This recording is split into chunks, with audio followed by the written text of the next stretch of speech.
The Dallas Cowboys have set their 53-man roster, but could there be another roster move coming? All that and more in this episode of the Locked On Cowboys podcast.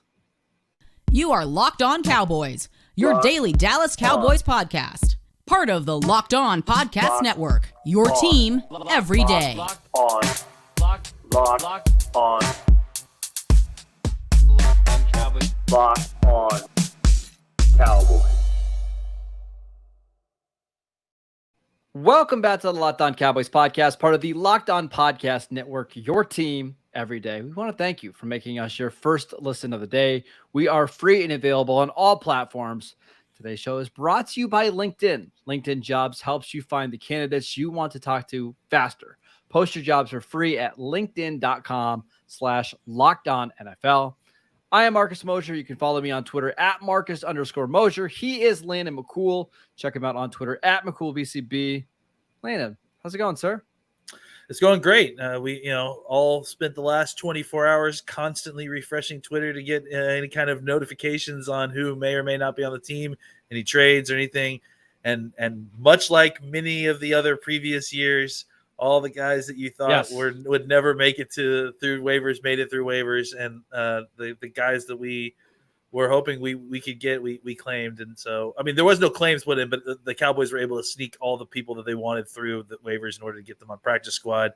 And there were a couple of surprises on the 53-man roster, but honestly, it was pretty chalk considering all the conversations that we had previous to this about what they could do. Yeah, let's start there. So are you surprised, before we even talk about the cuts, are you surprised that the Cowboys didn't put a waiver claim in for anybody?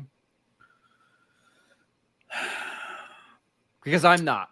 For this reason alone, because they have so many players they have to kind of shuffle in and out of the roster because of Tyron Smith and James Washington and bringing back a kicker.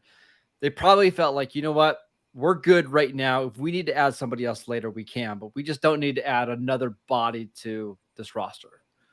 I guess I'm not, simply because of the fact that, what's the urgency, I guess, of bringing in a person that you are likely going to have as your kind of backup swing tackle, development swing tackle, right? I mean, that's really kind of the position we're all looking for, as an offensive tackle that just kind of bolster the depth at the position. Maybe someone with some experience that could come in and push. But I just don't think that anyone that they're looking to sign is going to come in and start week one. I mean, even if that's what they were looking for. So there may be a situation with them where they're like, look, there's lots of these guard tackles, swing tackle types that are being released that maybe we like. Maybe we don't waste draft capital trying to make sure that we get one right now, and we just see what kind of filters through. And, once we have our roster settled a little bit and everyone in place, then we can kind of go see what's on the market there. Because I think, like, there weren't a lot of people claimed across the league. So a lot of these guys that are, that we would be looking at are probably going to be available, tomorrow.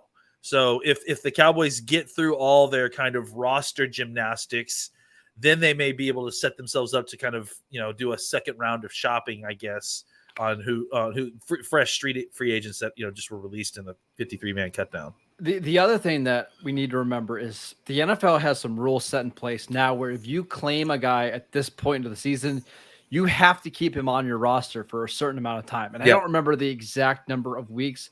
It might be 3 or 4 weeks. Just not sure the Cowboys want to tie up somebody who they haven't seen yet on their 53-man roster, especially when they have so many moving parts now. So I won't be surprised if they add a veteran over the next day or two, right? One of these vested vets or somebody like that. But I don't think the Cowboys wanted to go out and grab a claim player right now. Yeah, I mean, again, because especially for the type of player that they've been kind of rumored at looking at, more of a younger developmental player, that they're going to want to grab someone that they know is a clear upgrade on what they have in-house right now. So if we're talking about the veteran swing tackle, that's more of a week one signing anyways, because you don't want to guarantee their contract. So it makes sense that they aren't necessarily jumping at these claims, because then you automatically clearly have to have a plan for who you're releasing after you claim that player. So it makes some sense that they're kind of slow rolling this, simply because the type of player they're shopping for will be available, and you have to be certain that they're better than what you already have on the roster. All right, I want to talk about what the Cowboys did on Tuesday and Wednesday, really, to get this roster down to 53 players. But before we do that, I want to tell you about LinkedIn. You can create a free job post in just minutes on LinkedIn Jobs to reach your network and beyond to the world's largest professional network of over 810 million people. Then add your job in the purple hiring frame to your LinkedIn profile to spread the word that you're hiring so your network can help you find the right people to hire. Simple tools like screening questions make it easy to focus on candidates with just the right skills and experience so that you can quickly prioritize who you'd like to interview and hire. It's why small businesses rate LinkedIn Jobs #1 in delivering quality hires versus leading competitors. LinkedIn Jobs helps you find the candidates you want to talk to faster. And did you know that every week, nearly 40 million job seekers visit LinkedIn? Post your job for free at linkedin.com/lockedonnfl. That is linkedin.com/lockedonnfl to post your job for free. Terms and conditions apply. Also want to tell you about Prize Picks. Prize Picks is just so easy to use. All you have to do is pick 2 to 5 players, and if they score more or less than their Prize Picks projection, you can win up to 10 times your money on any entry. No competing against other people. It's just you versus the projections available. Prize Picks offers projections on any sport that you watch. This includes NFL, NBA, MLB, NHL, PGA, college football, men's college basketball, women's college basketball, soccer, WNBA, esports, NASCAR, tennis, MMA, boxing, disc golf, Euro basketball, cricket, and more. Entries can be made in 60 seconds or less. It's that easy. They are currently operational in over 30 states and Canada. All you have to do is download the Prize Pick app or go to prizepicks.com to sign up and play daily fantasy sports. First-time users can receive a 100% instant deposit match up to $100 with promo code Locked On. If you deposit $100, Prize Pick will give you $100. If you deposit $50, they'll give you $50. Don't forget to enter promo code Locked On at sign up for an instant deposit match up to $100. All right, let's talk about the roster in general. How do you feel about it? Like, is it shocking any of the moves that the Cowboys made? No. I mean, at least it wasn't to me. I think, some of the roster mechanisms that they're using are creative. Like, I really like what they're doing with the quarterback situation. They're using the practice squad rule changes to save themselves a roster spot by keeping both of those guys on the practice squad, and they can call them up each 3 times, and then eventually I think they'll have to sign one of them to the regular season team, but that will be by week 6. And, obviously in 6 weeks, the roster can change due to injury, and that's lots of things. So I think they've done some interesting roster, gymnastics with the new rules that are in place. And I like that. But outside of that, I feel like I looked at the 53-man roster projection that I had done, 3 weeks ago, and it pretty much was what they did, right? I'm not trying to brag. This is not a bragging thing. I think it's pretty clear what they were going to do. Well, frankly, I think if you made any kind of roster prediction over the last month, I mean, you probably got 52 of the 53 players, right? Like, it really feels like with the way that the Cowboys did some of their cuts and how they're going to do some of the IR stuff, like they're going to end up keeping like 59 guys either on the roster or on the injured reserve list that they wanted. Plus, and we'll get to this later, they kept everybody on the practice squad that they wanted. Like every guy that we're like, oh, we'd like to see the Cowboys stash that guy. Including Carlos Watkins, which is, I mean, that, that's, I mean, you've seen this in a couple other teams. Like I saw that the Chargers were able to put Christian Covington on their practice squad. And it's like, Christian Covington's not an all pro or a pro bowler, but he's a starter level defensive tackle probably, or at least a first off the bench level defensive tackle, and as is Carlos Watkins. So it's surprising when we see guys like this that are making it to the practice squad and not getting claimed, despite the fact that they, this is not usually the kind of guy. I mean, obviously the rules have changed that, but this is also usually not the kind of guy that necessarily makes it through waivers, like someone who's got starts in the league and is not like 30 plus years old. Like it's a little bit surprising to see some of the vets that made it through on small very digestible contracts and then end up being on the practice squad to get called up. It's kind of nutty. Yeah, it's kind of crazy. We'll get to the practice squad in a second. The Cowboys just made an awesome practice squad signing that I can't wait to talk about. But let's talk about the actual 53-man roster. So I went back and looked at the roster this morning. And of the 53 players on the roster right now, and again, this can change. Yeah. The Cowboys drafted or signed as an undrafted free agent 47 of the 53 players. That's pretty incredible. Here are the players that they signed outside of the team. Malik Hooker, Brian Anger, J-Ron Curse, Anthony Barr, Terrell Basham, Dante Fowler. That's it. Yeah, I mean, they clearly are all about familiarity, and about reliability, and that's why there's pros and cons to that, by the way. Like, I knocked them a lot for not going out and getting other talent, but one of the reasons they can have this philosophy is they're pretty good at identifying, especially like UDFAs and day 3 guys. Like, they have a pretty good idea of who's an NFL player and who's not. Yeah. And I think that's, it helps mitigate a lot of this stuff, right? I think that if you look at the roster construction, it's not a surprising list of guys, but now that we're kind of through it, I mean, it's an impressive list of defensive linemen. It's an impressive list of cornerbacks. I think we can say what you want about the offensive line, but the fact that they were able to lose Tyron Smith, and of course we all are freaking out about what's going to happen, but the fact that they already had a plan in place to slide someone out and then someone that they could just elevate up that they felt comfortable with playing as a starter meant that they have at least impressive interior offensive line depth. The tight end room was such that you could cut the guy that you had as your previous kind of developmental tight end, and then potentially bring him back after he recovers from his injury onto the practice squad and then onto the regular roster as well eventually, because you drafted a tight end and you had an undrafted free agent tight end that were so good and impressive in camp you felt like you didn't need them. I think that and even the wide receiver group that much maligned as it is, and for good reason, there's some issues there. I think there's incredible depth. You've got guys all the way down the roster to Dennis Houston who basically refused to be cut and just had an incredible training camp. And so I think it's a good roster. It's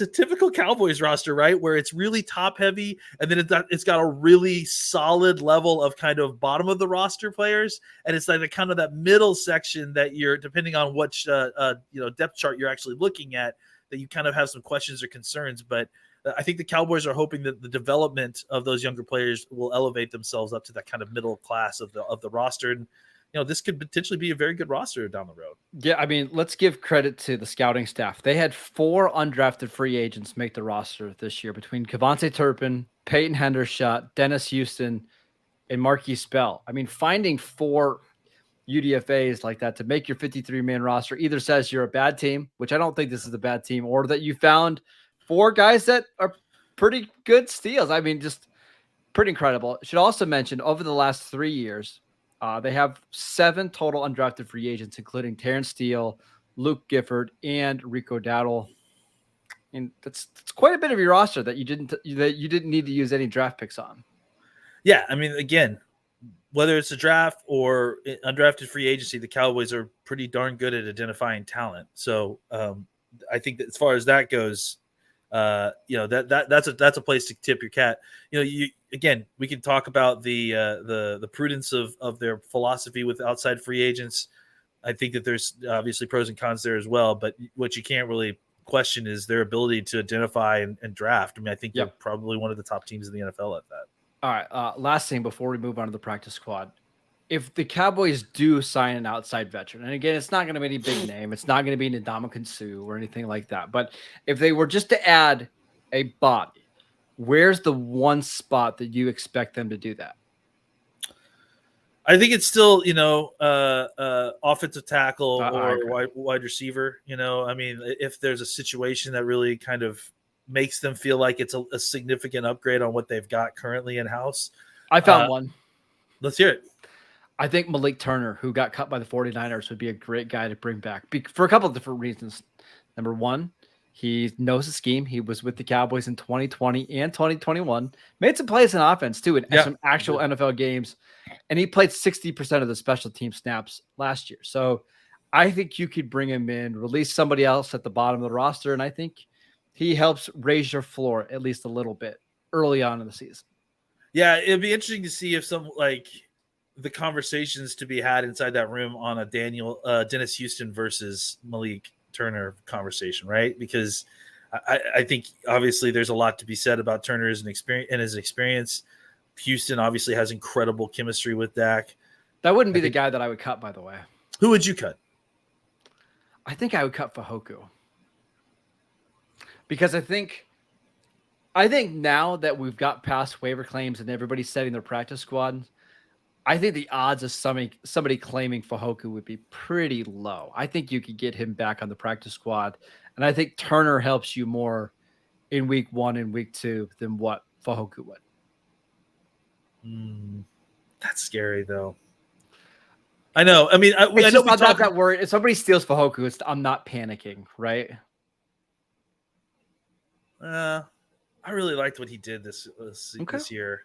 I'm scared about that. And honestly, I like his future more than I like Malik Turner's.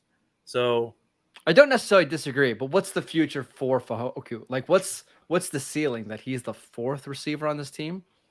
I mean, eventually, are you talking about this year? Or are we talking about I'll just say this year or next year, right? Because you've got Gallup. I think next year he could, you're right. I mean, Tolbert, though? I think that maybe next year that he's getting snaps in a rotation potentially, because I think that he's a different type of player than a lot of these other guys. He's a bigger body guy who can get down the field. I think he's closer to kind of Gallup's game, but he's a different type of body type than Gallup. So, I mean, you're not wrong. I think it's probably worth considering, but I don't know, man. I think Fajoku has. As much as he's grown this offseason, I would like to see another offseason what he could grow into. Okay. That's fair. All right, let's talk about the Cowboys practice squad. But before we do that, I want to tell you about Dave. Dave is the banking app that can help you get money when you need it. If you're living paycheck to paycheck or struggling to make ends meet, it can be really stressful when unexpected expenses come up. But Dave can help you get out of a pinch when you absolutely need it. Dave is the banking app that can get you up to $500 instantly with extra cash. That is more money to fill your tank, buy a wedding gift, or catch up on bills. You can finally tackle those expenses that have been stressing you out without any hangups. There is no interest and no credit check needed. Millions of people have already downloaded the Dave app to get the financial relief that they need with extra cash. So if you're in a pinch and you need some extra help, download Dave and think of it as a helping hand from future you. Download the Dave app from the App Store right now. That is DAVE. Sign up for an extra cash account and get up to $500 instantly. For terms and conditions, go to dave.com/legal. Instant transfer fees apply. Banking provided by Evolve, member FDIC. All right, let's talk about the Cowboys practice squad, which they are still finalizing now. We're doing this show about 1:30 p.m. Eastern time. We've got a pretty good list here, Landon. I will run through the names. And then I'll let you comment. Brandon Smith, wide receiver Brandon Smith, defensive end Mika Tafua, running back Malik Davis, tight end Sean McEwen, center Alex Lindstrom, wide receiver Dontario Drummond, offensive tackle Vontae Collins, quarterbacks Cooper Rush and Will Grier, defensive tackle Carlos Watkins, who you mentioned, Wanye Thomas, a safety who was doing some kick return stuff for them. They brought back Malik Jefferson. They signed Brett Maher. They signed Quadre Ollison, who is a running back for the Falcons, who has some connections with Dan Quinn. And the one that I'm most excited about, they brought back my guy, Tyler Coyle. Safety, linebacker, corner. I mean, I don't want to get too jacked up about a practice squad, but what a practice squad. What a practice squad. And frankly, it feels like we did this a little bit last year too, where we're just like, golly, this is quite a collection of practice squad players. But I mean, this is still, you've got 2 or 3 guys on this list that I feel like could go easily be on another team's active roster, Sure. So, I think they got everybody that they wanted on that list. It's an incredibly talented group. I'm glad, I'm glad they were able to get Brandon Smith and Drummond, because I thought both of them in a group of wide receivers that that really especially near the middle part of that group to the bottom end, really almost every one of them was really showing out in a great way. I thought that Smith and Drummond, because of just how good Fajoku and Brown and Houston had been, kind of got overshadowed a little bit, despite the fact that they both really had good camps. Drummond came in here after dealing with an injury and stepped in and started practicing well right away. They even put him back in running back at one point when they were dealing with injuries early on in training camp, and he performed well there too. Brandon Smith has been just making plays every single day at camp, and that never really stopped. I just feel like if he can get another year in the practice squad, he could be a guy that comes back in next year and is pushing for a roster spot in 2023. Watkins is a guy that's going to be useful for you. They're going to call up, a lot to especially if there's an injury. Maybe you can keep him on the practice squad on weeks you don't need him, and then just call him up once there's an injury there. Avante Collins is a guy who, we haven't talked a ton about, but is a guy who started games in this league as an offensive tackle. Yeah. And to get him on your practice squad and just have him as another kind of emergency situation, I think that's really a useful thing. Malik Davis is a guy that we were there. Lots of people were hand wringing because he got cut.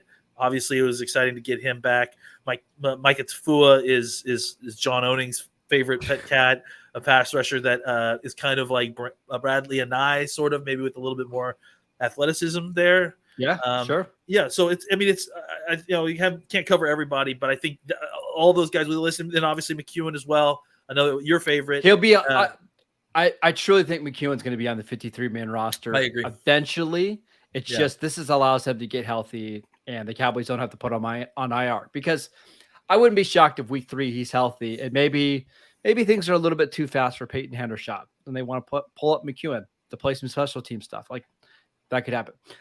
Really quickly, just on the rookie class in general.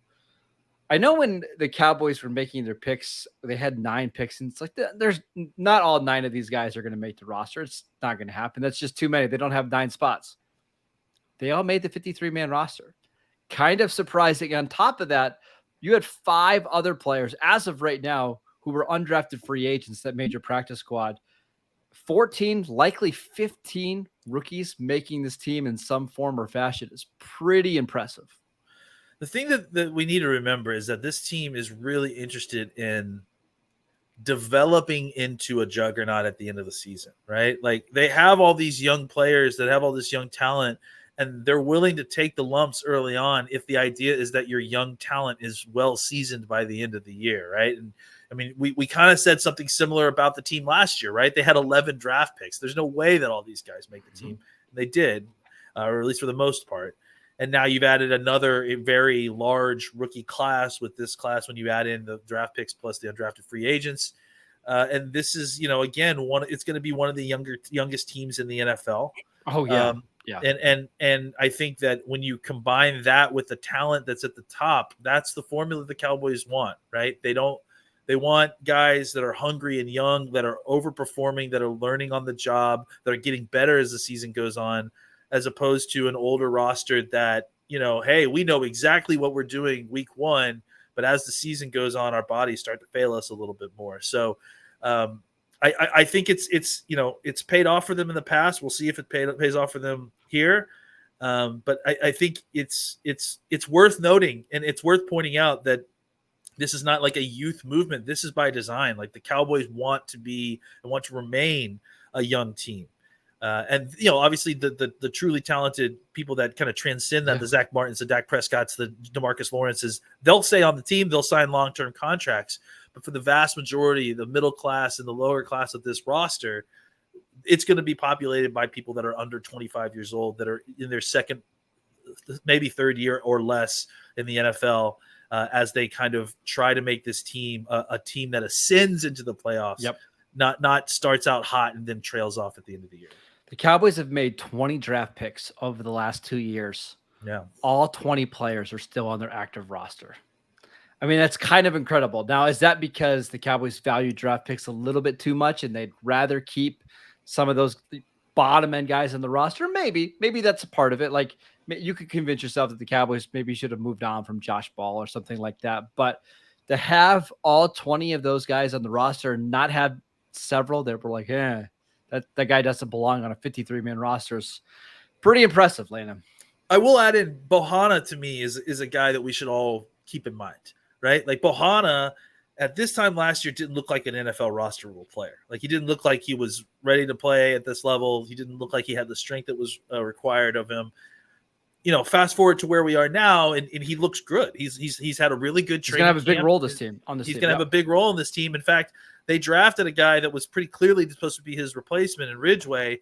Ridgeway couldn't crack it. So, and again, keep an eye on Ridgeway like you did on Bohanna. But I would say overall, like this is the thought process, right? You get these guys who you feel like you can develop into players. They maybe just need some time, and you aren't afraid, even in today's NFL, to take them, develop them a little bit, maybe even throw them in on a game before they're ready, and just to get them some experience, and then take that experience and grow from that. And I think what we've seen is that time and time again, whether it's Terrence Steele or some of these other guys, the opportunity to go in and maybe play before a little bit before you're ready, you take your lumps, but the benefit long term can be incredible. It's very clear to me that the plan for the Cowboys is they want players 20 to 65, including the practice squad, to all be guys on rookie contracts that are all under the age of like 25, 26, right? They want that bottom of the roster to be cheap. They want those guys to be young and fast, and they're just going to look for the guys that can find roles on the team. I don't think they're interested in bringing in stopgap options very often, unless they have a big need like they did with Anthony Barr. They want to develop their own guys and have them in the system for multiple years. So by the time we get to year 2 and year 3, like Bohanna in year 2, they're ready to go. And now they don't have to go out and pay, name your star Lotalele to be your one technique. You already have that guy on a roster. Danny Shelton. Much cheaper. Danny Shelton, perfect example. Danny Shelton. You already have that guy under contract, under roster for the foreseeable future.